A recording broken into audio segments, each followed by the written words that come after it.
E a gente vai conversar agora com o Fernando Lahat Miranda, que é sargento das reservas do Exército Israelense. É brasileiro naturalizado israelense. Eu quero conversar com ele agora então. Fernando, seja muito bem-vindo. Eu gostaria que você contasse aonde você está, claro, se isso for possível, e qual é a situação neste momento. Muito boa noite para você aí, boa tarde por aqui. Boa tarde, Evandro, tudo bem? Aqui é o Fernando Lahat, como você falou. Eu me encontro nesse momento em Belém do Pará. Eu sou brasileiro, nascido aqui em Belém mesmo. Tenho tido contato 24 horas por dia com meus companheiros lá do Exército. Tenho recebido algumas mensagens de que alguns parceiros que estavam no exterior também estão retornando a Israel. Eu, nesse momento, ainda não recebi nenhuma carta de convocação. Alô? Fala, Alô? Fernando. Nesse momento, eu não recebi nenhuma carta de convocação e existe a possibilidade, sim, de eu receber a carta. O que acontece nesse momento em Israel, como a pessoa que me antecedeu, o Cláudio Lotenberg, eu gostaria de mandar um abraço para ele também, nesse exato momento, Israel precisou tomar algumas medidas mais imediatas, né, como os próprios bombardeios, como ele falou, e nós estamos estudando nesse momento que forma nós vamos utilizar para, num outro cenário, num outro momento, mas não agora, para recuperar os nossos corpos, né, de soldados israelenses, de civis israelenses que estão nas mãos do Hamas. Ô, Fernando, você tem uma comunicação direta com pessoas de lá e o que essas pessoas têm relatado para você? Evandro, nesse momento, Israel tomou conta da situação. Eu posso dizer que o cenário atual de Israel é muito diferente do que há 2 dias atrás. Eu posso dizer que Israel já resolveu aquela situação de controle, né, em Israel. Israel está, nesse momento, verificando a possibilidade de uma entrada terrestre em Gaza, como eu falei, seria num outro momento, seria um trabalho de pinça, vamos dizer assim, justamente para trabalhar na retirada dos reféns. Vamos lembrar que os reféns israelenses não são só de pessoas vivas, tá? Mas também de pessoas que eles tiraram a vida. Para os judeus é muito importante, para nós judeus é muito importante fazer aquela última homenagem para uma pessoa que morreu, né? Então eles utilizam os corpos, esses reféns, como moeda de troca. Por exemplo, Israel nos últimos anos prendeu muitos terroristas, né? Essa situação que aconteceu 2 dias atrás e continua acontecendo não é de agora. Nós estamos sofrendo isso aí desde a guerra do Yom Kippur, por décadas, né? Só que o que aconteceu anteontem foi algo muito incisivo, algo que a gente não viu nos últimos anos. Fernando, o Gustavo Segré tem uma pergunta para você, eu vou abrir o espaço aqui para ele. Vai lá, Segré. Fernando, boa tarde. Obrigado pela sua dedicação. Você mencionou como que estava aguardando uma carta do exército israelí, mas observamos que tem várias pessoas que moram no exterior que estão indo voluntariamente para Israel. A situação protocolar demanda que você espere a carta ou, se você desejar, você pode se alistar novamente no exército por vontade própria? O que acontece? Existem 2 formas deles fazerem uma chamada, vamos dizer assim. Uma seriam pessoas que estão no exército e estão no exterior, nesse momento, de férias, vamos dizer assim. Essas pessoas que recebem a carta, elas imediatamente são obrigadas a ir a Israel, mas em algumas unidades existem alguns protocolos que precisam ser passados para aí sim a gente receber o comunicado que nós devemos ir a Israel. Nem sempre basta nós querermos ir. Muita gente gostaria de ir a Israel voluntariamente, mas nem sempre isso é possível. No meu caso, eu sirvo numa unidade chamada KFIR, a unidade mais nova do Exército Israelense, unidade especializada em combate urbano. Então, a minha atuação através da minha unidade seria não exatamente nesse momento, já que Israel está fazendo bombardeios em determinados locais estudados pelo próprio Exército. Então, na minha situação, como eu sou um soldado combatente para trabalhar em situações mais específicas, não necessariamente necessitariam de mim nesse exato momento. Fernando, Fábio Piperno quer conversar contigo.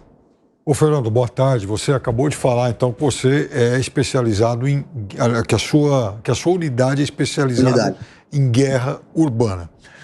Muito bem, Fernando.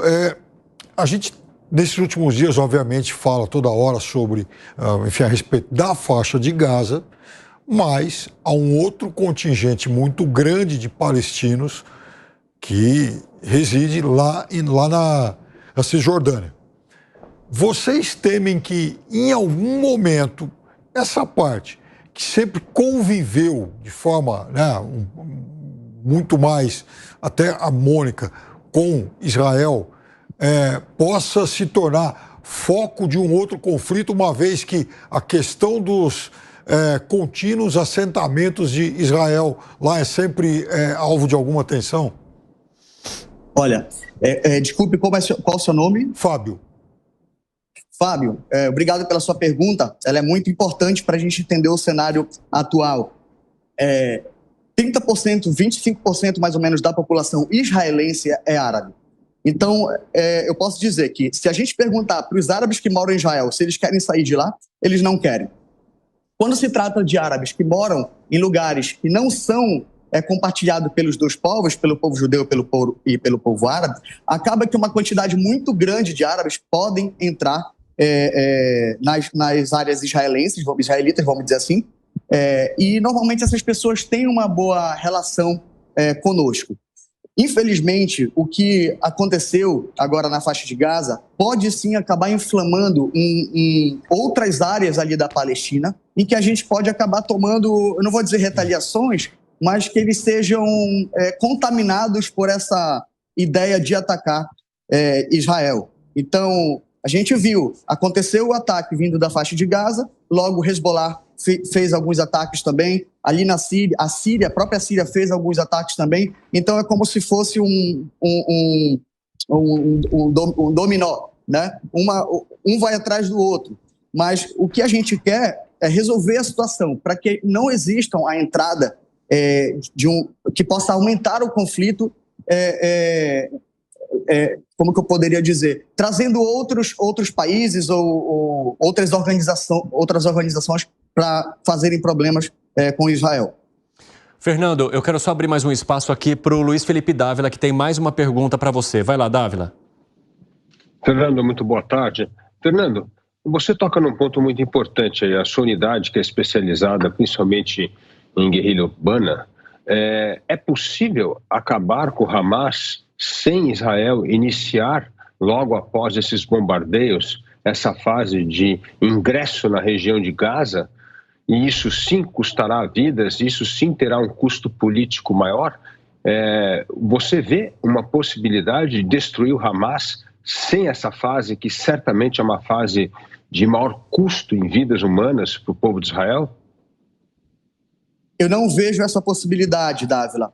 Por quê? Esses ataques, eles são extremamente necessários nesse momento. Por quê? Israel está atacando. Israel, por muito tempo, mesmo sabendo coisas erradas que aconteciam dentro da faixa de Gaza, em muitos momentos ele guardou um pouco, ele esperou um pouco para, em algum momento, tomar uma decisão para resolver esse ponto. Por exemplo, Israel sabe exatamente a maioria, eu posso dizer assim, a maioria de onde estão armazenadas bombas na faixa de Gaza.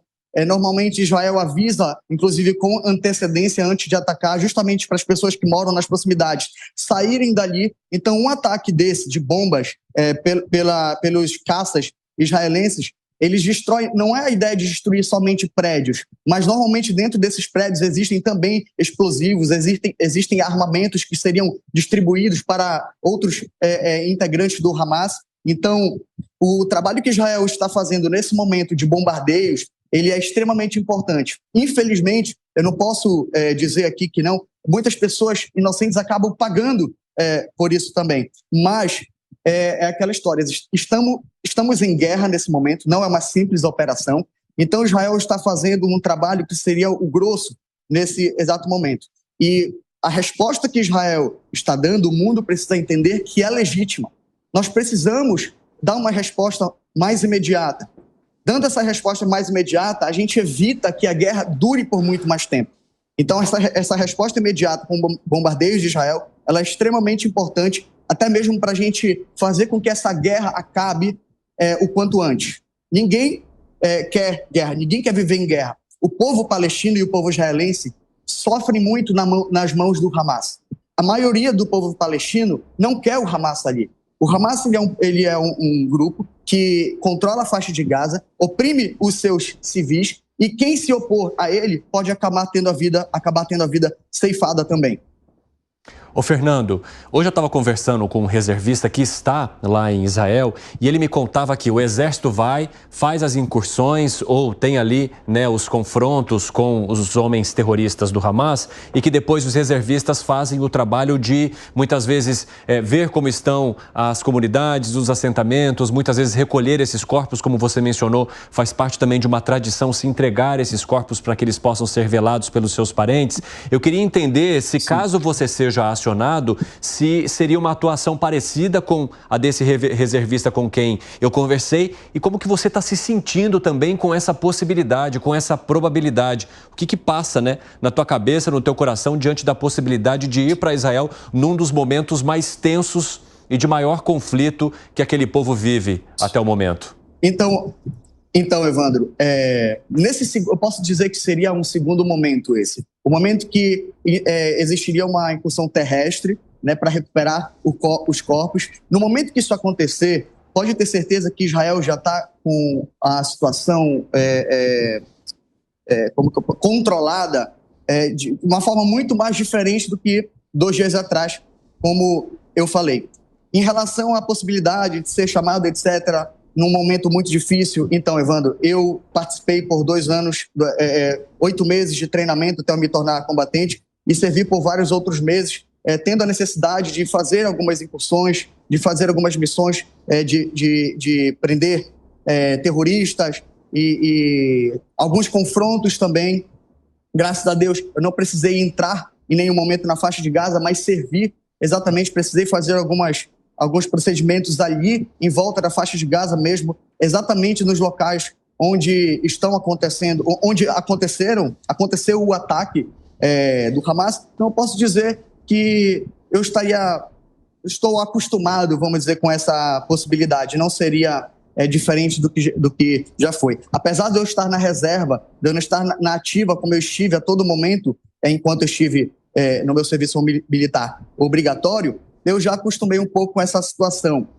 Inclusive, eu posso dizer aqui que eu estou quebrado por dentro nesse momento, pois eu recebi a notícia que o meu comandante faleceu, ele estava naquela festa também, e mais 2 amigos meus faleceram também, uma amiga do Rio, a Bruna, e um amigo do Sul, do Rio Grande do Sul, o Hanani. Então, posso dizer assim que eu estou muito machucado por dentro por questão de perder 2 amigos, 3 amigos em tão pouco tempo, né? Mas eu posso dizer que essa perda acaba nos motivando mais ainda a fazer um trabalho em nome deles.